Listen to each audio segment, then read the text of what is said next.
नमस्कार दोस्तों, हमारे YouTube चैनल अनंत कथा में आपका स्वागत है। मैं आज सुनाने जा रही हूँ जयशंकर प्रसाद की कहानी सुनहरा सांप। यह तुम्हारा दुस्साहस है चंद्रदेव। मैं सत्य कहता हूँ देवकुमार, तुम्हारे सत्य की पहचान बहुत दुर्लभ है, क्योंकि उसके प्रकट होने का साधन असत है। समझता हूँ कि तुम प्रवचन देते समय बहुत ही भावात्मक हो जाते हो। किसी के जीवन का रहस्य उसका विश्वास समझ लेना हमारी तुम्हारी बुद्धि रूपी एक्सरेज की पारदर्शिता के परे है। कहता हुआ देव कुमार हंस पड़ा। उसकी हंसी में विज्ञता की अवज्ञा थी। चंद्रदेव ने बात बदलने के लिए कहा, इस पर मैं फिर वाद विवाद करूँगा। अभी तो वह देखो, झरना आ गया। हम लोग जिसे देखने के लिए 8 मील से आए हैं। सत्य और झूठ का पुतला मनुष्य अपने ही सत्य की छाया नहीं छू सकता, क्योंकि वह सदैव अंधकार में रहता है। चंद्रदेव, मेरा तो विश्वास है कि तुम अपने को भी नहीं समझ पाते, देव कुमार ने कहा। चंद्रदेव बैठ गया। वह एक टक उस गिरते हुए प्रपात को देख रहा था। मसूरी पहाड़ का यह झरना बहुत प्रसिद्ध है। एक गहरे गड्ढे में गिरकर यह नाला बनता हुआ ठुकराए हुए जीवन के समान भागा जाता है। चंद्रदेव एक ताल्लुकेदार का युवक था। अपने मित्र देव कुमार के साथ मसूरी के ग्रीष्म निवास में सुख और स्वास्थ्य की खोज में आया था। इस पहाड़ पर कब बादल छा जाएंगे, कब एक झोंका बरसता हुआ निकल जाएगा, इसका कोई निश्चय नहीं है। चंद्रदेव का नौकर पान भोजन का सामान लेकर पहुंचा।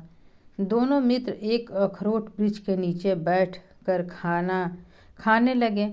चंद्रदेव थोड़ी मदिरा भी पीता था, स्वास्थ्य के लिए।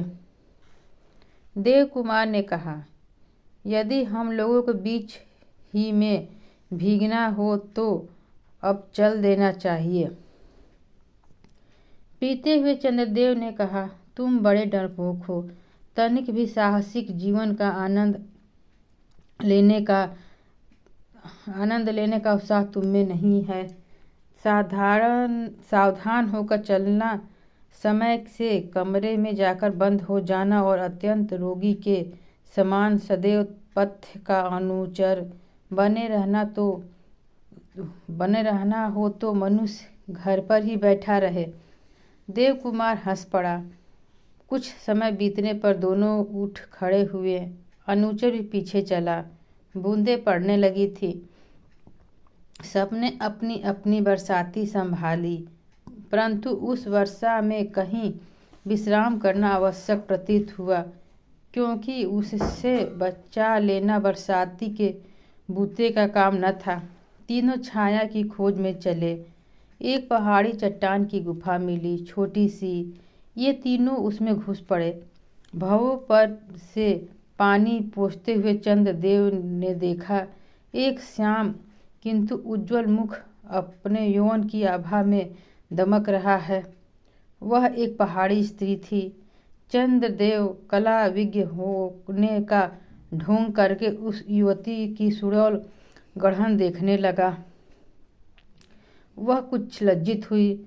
प्रगल्भ चंद्रदेव ने पूछा, तुम यहाँ क्या करने आई हो? बाबूजी, मैं दूसरे पहाड़ी गांव की रहने वाली हूँ। अपने जीविका के लिए आई हूँ। तुम्हारी क्या जीविका है? सांप पकड़ती हूँ। चंद्रदेव चौंक पड़ा। उसने कहा, तो क्या तुम यहाँ भी सांप पकड़ रही हो? इधर तो बहुत कम सांप होते हैं। हाँ, कभी खोजने से मिल जाते हैं। यहाँ एक सुनहरा सांप मैंने अभी देखा है। उसे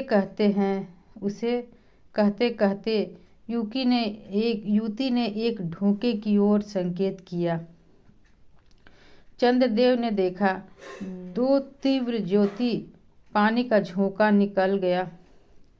चंद्रदेव ने कहा, चलो देव कुमार, हम चले।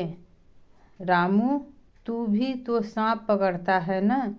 देव कुमार, यह बड़ी सफाई से बिना किसी मंत्र जड़ी के सांप पकड़ लेता है। देव कुमार ने सिर हिला दिया।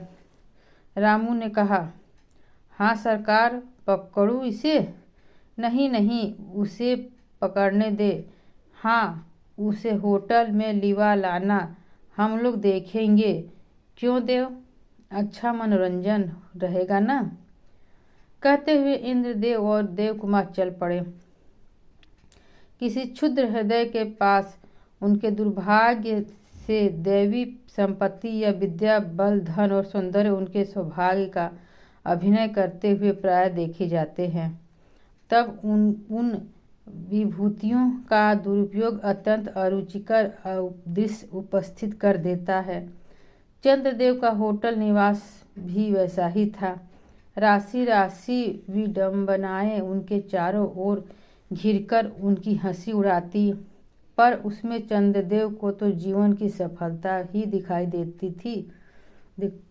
देती। उसके कमरे में कई मित्र एकत्र थे। नेरा महुअर बजाकर अपना खेल दिखला रही थी। सबके बाद उसने दिखलाया अपना पकड़ा हुआ वही सुंदर सुनहरा सांप। रामू एकटक नेरा की ओर देख रहा था। चंद्रदेव ने कहा, रामू, वह शीशे का बॉक्स तो ले आ। रामू ने तुरंत उसे उपस्थित किया। चंद्रदेव ने हंसकर कहा, नेरा, तुम्हारे सुंदर सांप के लिए यह बॉक्स है।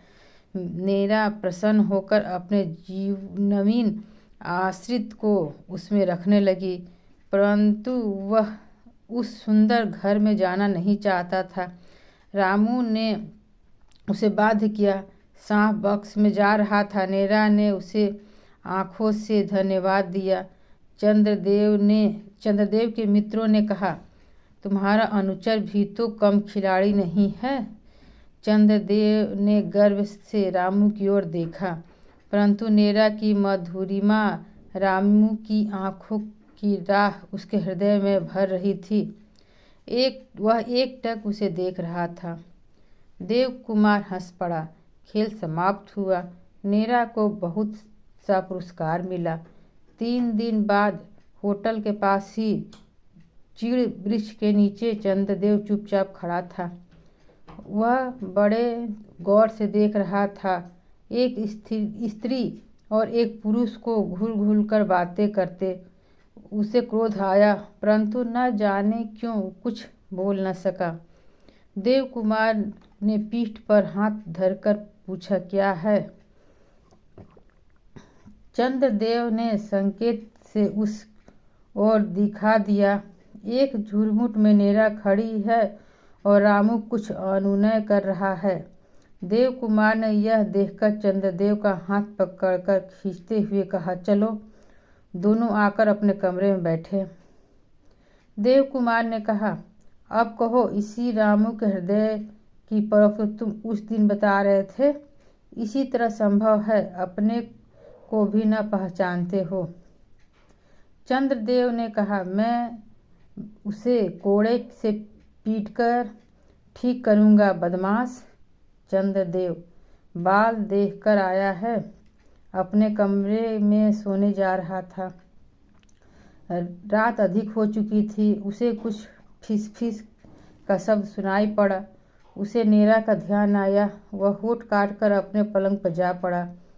मात्रा कुछ अधिक थी। अतिशदान के कर्निस पर धरे हुए शीशे का बॉक्स और बोतल चमक उठे, पर उसे क्रोध ही अधिक आया। बिजली बुझा दी। कुछ अधिक समय बीतने पर किसी चिल्लाहट से चंद्रदेव की नींद खुली। रामू का सा शब्द था। उसने स्विच दबाया। आलोक में चंद्रदेव ने आश्चर्य से देखा कि रामू के हाथ में वही सुनहरा सांप हथकड़ी सा जकड़ गया है। चंद्रदेव ने कहा, क्यों रे बदमाश, तू यहाँ क्या करता था? अरे इसका तो प्राण संकट में है, नेरा होती तो। चंद्रदेव घबरा गया था। इतने में नेरा ने कमरे में प्रवेश किया। इतनी रात को यहाँ? चंद्रदेव क्रोध से चुप रहा। नेरा ने सांप से रामू का हाथ छुड़ाया और फिर उसे बक्स में बंद कर दिया। तब चंद्रदेव ने रामू से पूछा, क्यों बे, यहाँ क्या कर रहा था? रामू कांपने लगा। बोला, बोल, जल्दी बोल, नहीं तो तेरी खाल उधेड़ दूंगा। फिर रामू फिर चुप था। चंद्रदेव का चेहरा अत्यंत भीषण हो रहा था। वह कभी नेरा की ओर देख रहा था, कभी रामू की ओर। उसने पिस्तौल उठाई। नेरा रामू के सामने आ गई। उसने कहा, बाबूजी, यह मेरे लिए शराब लेने आया था, जो उस बोतल में धरी है। चंद्रदेव ने देखा मदिरा उस बोतल में अपनी लाल हंसी में मग्न थी। चंद्रदेव ने पिस्तौल धर दिया और बोतल और बक्स उठाकर देते हुए मुंह फेरकर कहा, तुम दोनों इसे लेकर अभी चले जाओ और रामू, अब तुम कभी मुझे अपना मुंह मत दिखाना। दोनों धीरे धीरे बाहर हो गए। रामू अपने मालिक का मन पहचानता था। दूसरे दिन देवकुमार और चंद्रदेव पहाड़ से उतरे। रामू उनके साथ न था। ठीक 11 महीने पर फिर उसी होटल में चंद्रदेव पहुंचा। तीसरा पहर था। रंगीन बादल थे। पहाड़ी संध्या अपना रंग जमा रही थी। पवन तीव्र था।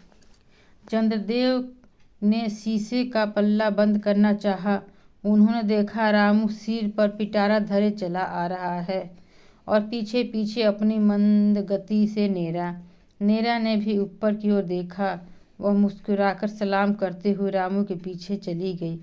चंद्रदेव ने धड़ से पल्ला बंद करते हुए सोचा, सच तो क्या मैं अपने को भी पहचान सका?